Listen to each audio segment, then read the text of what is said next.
ഇസ്രായേലിൽ മലയാളി വെടിയേറ്റ് മരിച്ചു. തുമ്പ സ്വദേശി ഗബ്രിയേലാണ് മരിച്ചത്. വെടിയേറ്റ മറ്റൊരാൾ തിരികെ നാട്ടിലേക്കെത്തി. മേനംകുളി സ്വദേശി എഡിസനാണ് നാട്ടിലേക്ക് തിരിച്ചെത്തിയത്. ജോർദാനിലാണ് ഇവർ ആദ്യം എത്തിയത്. അവിടെ നിന്ന് ഇസ്രായേലിലേക്ക് കടക്കുന്നതിനിടയിലാണ് വെടിയേറ്റത് എന്നാണ് വിവരം.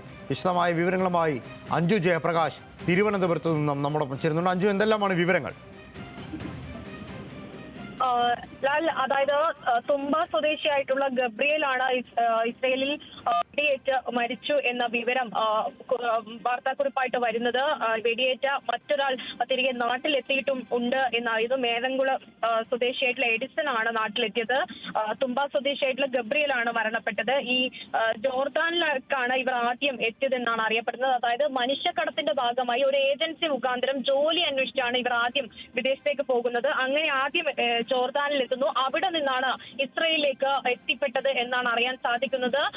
അങ്ങനെ ഇവരെ ആദ്യം ഇസ്രയേലിൽ നിന്ന് അവിടെ ഇസ്രയേൽ പട്ടാളം ജയിലിലടക്കുന്ന സ്ഥിതിയിലേക്ക് എത്തിയിട്ടുണ്ടായിരുന്നു. അവിടെ പിടി കൂടിയിട്ടുണ്ടായിരുന്നു ഈ സംഘത്തെ.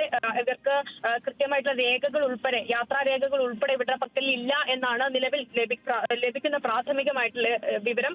അവിടെ നിന്ന് നാട്ടിലേക്ക് രക്ഷപ്പെടാൻ ശ്രമിക്കുന്നതിനിടയിലാണ് ഇത്തരത്തിലൊരു സംഭവം ഉണ്ടായതെന്നാണ് ലഭിക്കുന്ന വിവരം.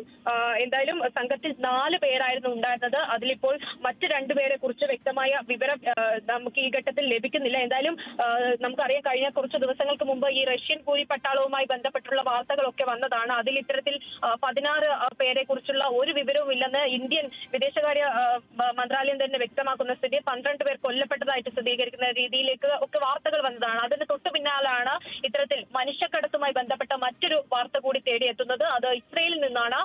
ഇനി കൂട്ടത്തിൽ വേറെയും ആളുകളുണ്ടോ എന്നതടക്കമുള്ള കാര്യങ്ങൾ പരിശോധിക്കണം. എന്തായാലും നിലവിൽ ഇപ്പോൾ ഒരു മലയാളി കൊല്ലപ്പെട്ടു എന്നൊരു വാർത്തയാണ് പുറത്തേക്ക് വരുന്നത്. ലാൽ, അഞ്ജു, ഇത് എന്നാണ് ഈ സംഭവം നടന്നത്? ഇദ്ദേഹത്തിന്റെ മൃതദേഹം ഇപ്പോൾ എവിടെയാണ്? അത്തരം കാര്യങ്ങൾ എന്തെങ്കിലും നമുക്ക് ലഭ്യമാകുന്നുണ്ടോ? ലാൽ, ഈ ഒരാഴ്ച മുമ്പാണ് ഈ സംഭവങ്ങൾ, അതായത് ഇവരെ പിടികൂടി അതിനുശേഷം അവിടെ നിന്ന് അവർ രക്ഷപ്പെടാൻ ശ്രമിക്കുമ്പോഴാണ് വെടിയേറ്റത്. കൂടെ ഉണ്ടായിരുന്ന ആളുകളൊക്കെ ചിതറി ഓടുകയാണോ ചെയ്തത് എന്നൊക്കെയാണ് പറയുന്നത്. അപ്പോൾ അത്തരത്തിലാണെങ്കിൽ നിലവിൽ ഇപ്പോൾ നാട്ടിലെത്തിയ മേനംകുളം സ്വദേശിയിൽ നിന്ന് അദ്ദേഹത്തിന് രക്ഷപ്പെടുന്നതിനിടയിൽ വെടിയേറ്റു എന്നാണ് മനസ്സിലാക്കാൻ സാധിക്കുന്നത്. അപ്പോൾ അദ്ദേഹത്തിൽ നിന്ന് മാത്രമേ മറ്റുള്ളവർക്ക് എന്തെങ്കിലും സംഭവിച്ചോ, കൂടെ ആരെങ്കിലും തിരിച്ചു നാട്ടിലേക്ക് വരാൻ ശ്രമിച്ചിട്ടുണ്ടായിരുന്നു എന്നതടക്കമുള്ള കാര്യങ്ങൾ എന്തായാലും മനസ്സിലാകുകയുള്ളൂ. എന്തായാലും നിലവിൽ ഇപ്പോൾ വെടിയേറ്റ് മരിച്ചു എന്നൊരു വിവരം കുടുംബത്തിന് ലഭിക്കുക മാത്രമാണ് ചെയ്തത്. അദ്ദേഹത്തിന്റെ മൃതദേഹം ഇപ്പോഴും ഇസ്രയേലിലാണെന്നാണ് കരുതുന്നത്. അങ്ങനെയാണെങ്കിൽ തിരികെ നാട്ടിലെത്തിക്കാനുള്ള ശ്രമം ഉൾപ്പെടെ നടത്തേണ്ടിയിരിക്കുന്നു. ഇപ്പോൾ നിലവിൽ വെടിയേറ്റ ഒരു തിരുവനന്തപുരം സ്വദേശിയായിട്ടുള്ള ഗബ്രിയേൽ മരിച്ചതുമായി ബന്ധപ്പെട്ട വിവരമാണ് അഞ്ജു നൽകിയത്. മേനംകുളം സ്വദേശി എഡിസൺ കൂടെ ഉണ്ടായിരുന്ന ആളാണ്. അദ്ദേഹം രക്ഷപ്പെട്ട് നാട്ടിലേക്ക് എത്തി എന്നറിയേണ്ട. അയാളിൽ നിന്ന് മാത്രമേ ഇനി കൂടുതൽ വിവരങ്ങൾ നമുക്ക് ലഭ്യമാക്കാനുള്ള സാധ്യതയുള്ളൂ. വരും മണിക്കൂറുകളിൽ അതുമായി ബന്ധപ്പെട്ടുകൊണ്ടുള്ള കൂടുതൽ വിശദാംശങ്ങൾ നമുക്ക് പ്രതീക്ഷിക്കാം. അഞ്ജു ജയപ്രകാശാണ് തിരുവനന്തപുരത്ത് നിന്ന് വാർത്തയുടെ വിശദാംശങ്ങൾ നൽകിയത്.